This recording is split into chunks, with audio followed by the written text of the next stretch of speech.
first time I ever heard about the principles when I was in custody. That time always stands out for me because, you know, there I was in custody at Elmwood Correctional Facility for Women here in the Bay Area, Yeah. where I had been many times before, and sitting in a class, you know, with a teacher coming into the women's facility to talk to us, but I didn't know what she was going to talk to us about, and I really didn't care, because up until that point, as far as I was concerned, nobody had anything new to offer that I could possibly hear. I had heard it all, seen it all, been through it all. And I mean, I really feel like I can say that with some sort of validity, because I had been like a child who grew up in a pretty intense home life growing up. It was rough for all of us, and then I was in the system really young, and grew up and spent my teenage years in group homes and in counseling and in therapy, and so I had already had many different exposures to different types of information and therapy from outside sources, and though some of them helped, and some of the people that tried to help me, I could tell were different than others. Some, you know, truly their hearts were in the right place.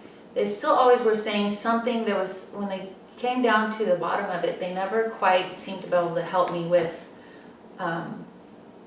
explain everything. They only could do bits and pieces, and a lot of it didn't really ring quite true. It didn't help me understand myself in the middle of this big world of chaos. It was always about trying to manage how I was responding to what looked like this big world full of chaos. And that wasn't really helping me all the way. And the other thing was, they were always looking at what was wrong with me. They never were coming and talking to me about the fact that there was nothing wrong with me. Yeah, and so that sort of, in a natural, very natural way, somehow I knew instinctively as a young person, I would get a little bit put off by people trying to come and fix me when they didn't even really have the right information. I could kind of tell, and it wasn't really helpful, you know, in practical life. So anyway, so when I was in custody, this teacher comes in, and I could just tell right away that this teacher was different. Her name was Beverly Wilson, and so anybody that knows Beverly knows this about her. She just radiates. But the thing about this that I found out later was, almost just about anybody that comes to talking about the principles of mind, thought, and consciousness has this feeling about them. So that I found to be true, a sort of a constant later on.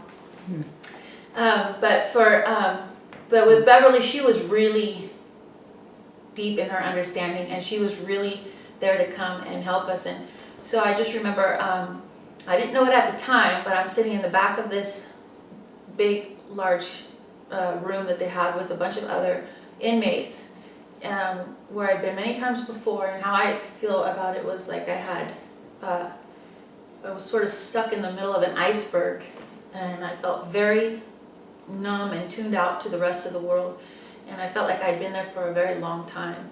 And so I don't even remember really looking at her or trying to pay attention to her. I wasn't sure she was going to say anything new. I did notice she felt different than other people when she came into the room and she talked to us, and then so I think that may have been why I was listening. But you know, I just remember her saying to us, and I heard it all the way from the back of the room. I remember her saying to us that we had wisdom. And when Beverly said we had wisdom, something happened to me that, like, it was like the wisdom in me connected to the the unwavering knowing that she brought to the room. I understood right away that she wasn't saying that just to try to help us feel better, just to say because she'd heard it and learned it from somewhere before. I could tell deep inside that what she was saying was true.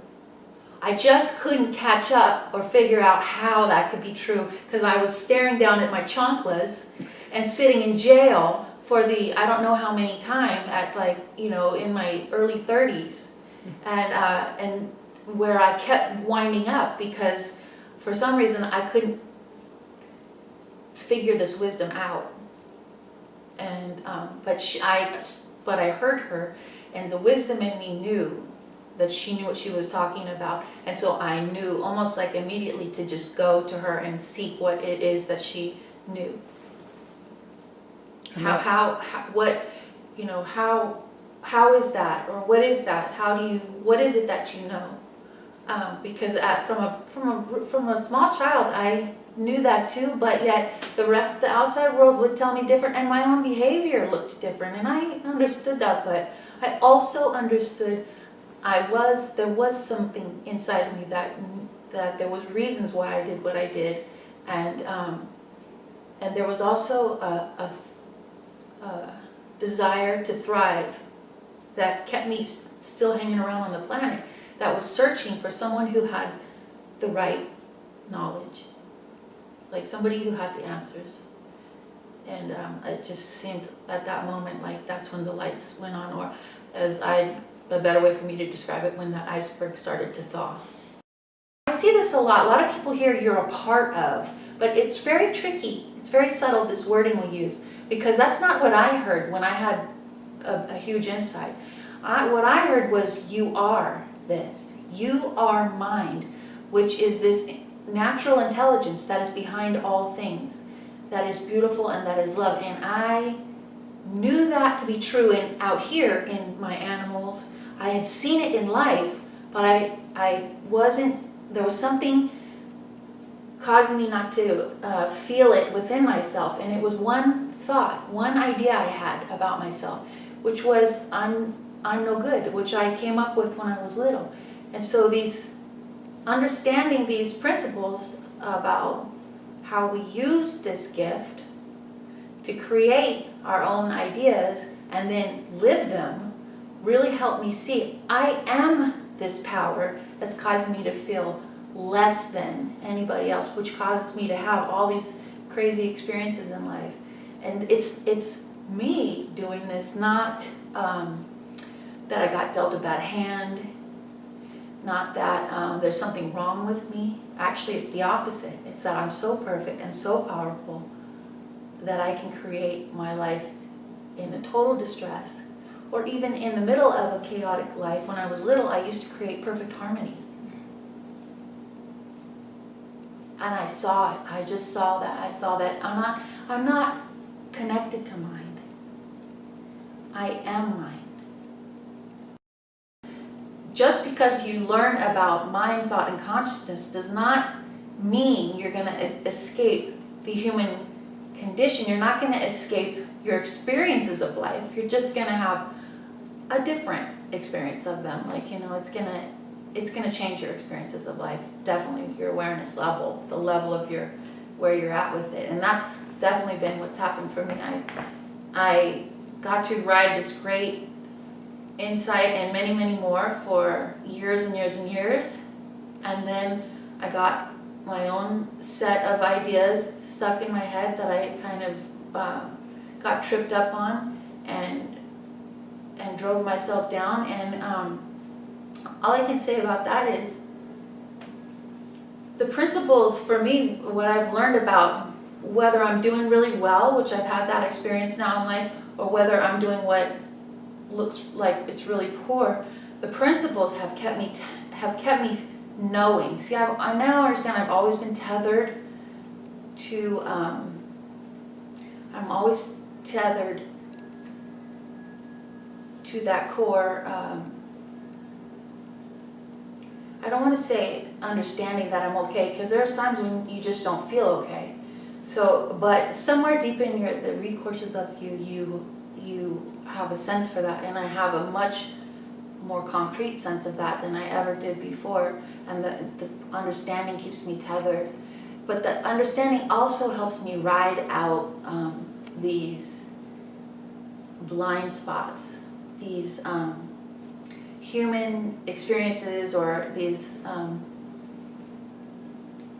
things that I go through that I remember Sid said that sometimes we can fall asleep. You'll never lose your insights, but sometimes you might fall asleep to something.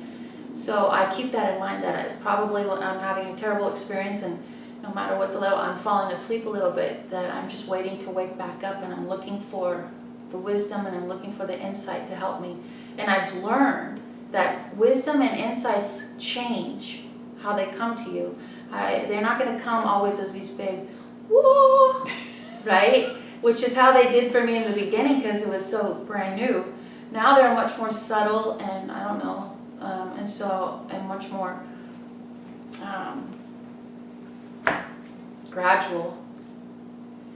And so it's just an ongoing learning process around this understanding. I just know that without this understanding, I certainly wouldn't be doing as well as I am. I certainly wouldn't have the relationships that I have with my family or friends, and I may not even be here. Yeah.